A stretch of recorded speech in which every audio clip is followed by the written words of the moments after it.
इस मूवी की स्टार्ट में हमें 292 ईयर का टाइम दिखाया जाता है, जहां पर हम प्लैनेट अर्थ को देखते हैं, जो कि इस दौर में इंसानों के रहने लायक बिल्कुल भी नहीं बचा था, क्योंकि इंसानों ने सारे ही पेड़ पौधों को काट डाला था, जिस वजह से हर तरफ पोल्यूशन ही पोल्यूशन होता है। इसके सोल्यूशन के लिए इंसानों ने स्पेस में एक ऐसी जगह बनाई होती है जहां पर इंसान रह सके, लेकिन वहां पर सिर्फ रिच लोग ही अलाउ थे। बाकी बचे जितने भी लोग होते हैं वो सब अर्थ पर सरवाइव करने की कोशिश कर रहे थे।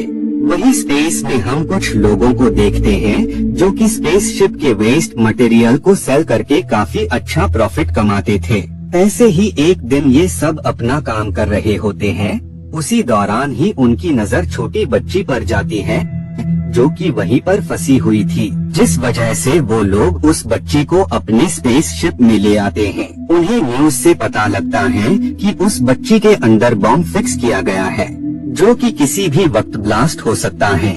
लेकिन जब काफी टाइम बाद भी बॉम्ब ब्लास्ट नहीं होता है तो वो इस न्यूज को सिर्फ अफवाह समझते हैं। न्यूज से उन्हें एक साइंटिस्ट के बारे में भी पता लग जाता है और इसके साथ ही उस शख्स का नंबर भी उन्हें मिल जाता है, जिस वजह से वो उस साइंटिस्ट से राब्ता करते हैं और वो उसे बताते हैं कि उनकी बच्ची उन लोगों के पास है और अगर वो अपनी बेटी को वापस से पाना चाहते हैं तो इसके लिए उन्हें उन लोगों को काफी सारे पैसे देने होंगे। साइंटिस्ट यानी उस बच्ची के डैड इस बात पर एग्री हो जाते हैं।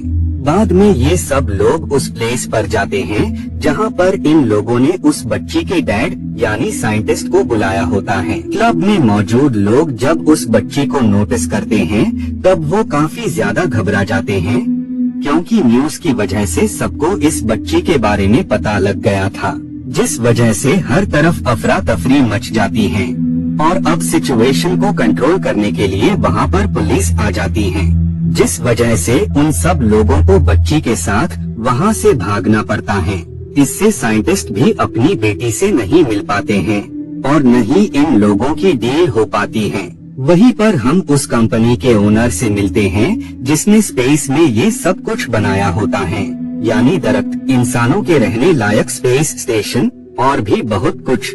वो बताता है कि उसने ऐसी टेक्नोलॉजी यानी नैनोपॉड्स को बना लिया है जिसकी हेल्प से वो अब उन दरख्तों में भी जान डाल सकता है जो कि सूख चुकी थी। इधर हम उस बच्ची और बाकी लोगों को देखते हैं जो कि वक्त गुजरने के साथ उस बच्ची से काफी ज्यादा अटैच हो गए थे। रोबोट उस बच्ची का मेकअप कर रहा होता है। उसी दौरान ही बच्ची रोबोट से किम के बारे में सवालात करती है कि किम हमेशा सैड ही क्यों रहता है और किस वजह से उसे इतने सारे पैसों की जरूरत है, जबकि वो तो खुद दूसरों की हेल्प करता है। तब रोबोट यहाँ पर सच को रिवील करती है कि काफी वक्त पहले किम ऑफिसर था जो कि अपनी टीम के साथ मिलकर बुरे लोगों को मार डालता था। ऐसे ही एक बार उसने काफी सारे लोगों को मार दिया था। उन लोगों में उसे छोटी बच्ची नजर आई थी जिसे उसने अडॉप्ट कर लिया होता है। किम उस बच्ची का काफी अच्छे से ध्यान रखता था, जिस वजह से वो अब उस बच्ची से काफी ज्यादा अटैच हो गया था और वो उसका ख्याल अपनी बेटी की तरह ही रखता था। उस बच्ची के लिए उसे काफी बुरा लगता है कि उसकी वजह से बच्ची के मॉम डैड मारे गए। अगर उसने उन लोगों को न मारा होता तो आज उस बच्ची के पेरेंट्स अलाइव होते और वो बच्ची कभी भी ऑर्फन न होती। इसी के चलते उसकी जॉब भी चली जाती है। एक बार जब वो दोनों साथ में होते हैं तो स्पेसशिप का मलबा वहाँ पर आकर गिरता है, जिससे वो उस बच्ची से बिछड़ जाता है। काफी सर्च करने के बाद भी उसे उस बच्ची के बारे में कोई भी इंफॉर्मेशन नहीं मिलती है। इसी वजह से वो लॉस्ट एंड फाउंड डिपार्टमेंट वालों के पास जाता है, लेकिन वो लोग उसकी बेटी की सर्च करने के लिए उससे काफी सारे पैसों की डिमांड करते हैं। अब क्योंकि किम के पास इतने सारे पैसे नहीं होते हैं, जिस वजह से ही वो इस तरह के काम करके पैसे जोड़ रहा था। उसी दौरान ही तुम हमें मिल गई, जिस वजह से किम तुम्हारे जरिए काफी सारे पैसे कमाना चाहता है ताकि वो अपनी बेटी से दोबारा से मिल सके।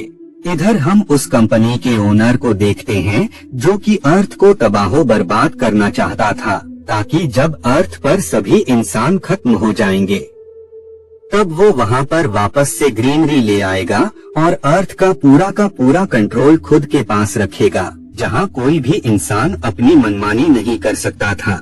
इधर हमें पता लगता है कि असल में उस बच्ची को लाइलाज बीमारी हो गई थी, जिसके चलते उसकी बॉडी ने आहिस्ता आहिस्ता करके काम करना बंद कर दिया था। इस वजह से साइंटिस्ट काफी ज्यादा परेशान थे। इसी के सोल्यूशन के लिए उन्होंने नैनोबॉट्स पर रिसर्च करके उसे अपनी बच्ची की बॉडी में इंजेक्ट कर दिया था, जिससे उनकी बेटी बिल्कुल सही हो गई थी। उस केमिकल के चलते बच्ची में कुछ शक्तियाँ भी आ गई होती हैं, जिसके चलते प्लांट्स और ट्रीज को वापस से अलाइव कर सकती थी। इसी बच्ची का यूज करके कंपनी के ओनर ने मार्स पर ग्रीनरी लाई होती है।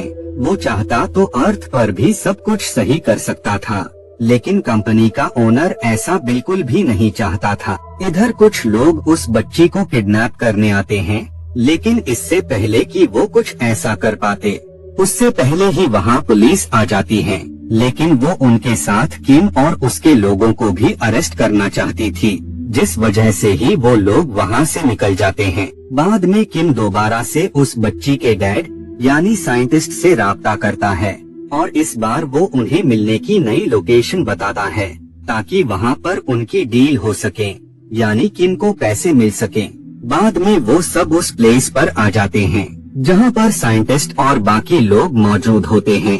लेकिन उसी दौरान ही कंपनी का ओनर ऑफिसर्स के साथ आ जाता है और वो साइंटिस्ट को मरवा देता है और बाद में वो उस बच्ची को अपने पास रख लेता है और जाते जाते वो किम को काफी सारे पैसे दे देता है, ताकि उस पैसे को वो लॉस्ट और फाउंड वालों को देकर अपनी बेटी के बारे में पता लगा सके। किम पैसे को लेकर काफी ज्यादा खुश होता है, लेकिन उसके बाकी साथी इस बात से काफी ज्यादा सैड होते हैं, क्योंकि उन सब लोगों को उस बच्ची से काफी ज्यादा लगाव हो गया था और वो किसी भी कीमत पर उस बच्ची को खुद से दूर नहीं होने देना चाहते थे। इस वजह से किम दोबारा से उस बच्ची को कंपनी के ओनर से लाने का डिसाइड करता है, लेकिन इससे पहले वो लॉस्ट और फाउंड वालों को पैसे देता है, ताकि वो उसकी बेटी के बारे में सर्च करना स्टार्ट कर दें। बाद में किम अपने दोस्तों के पास वापस से आ जाता है और अब वो सब उस प्लेस पर आ जाते हैं, जहाँ पर ओनर ने बच्ची को रखा होता है, ताकि वो बॉम्ब के जरिए बच्ची को मार सके।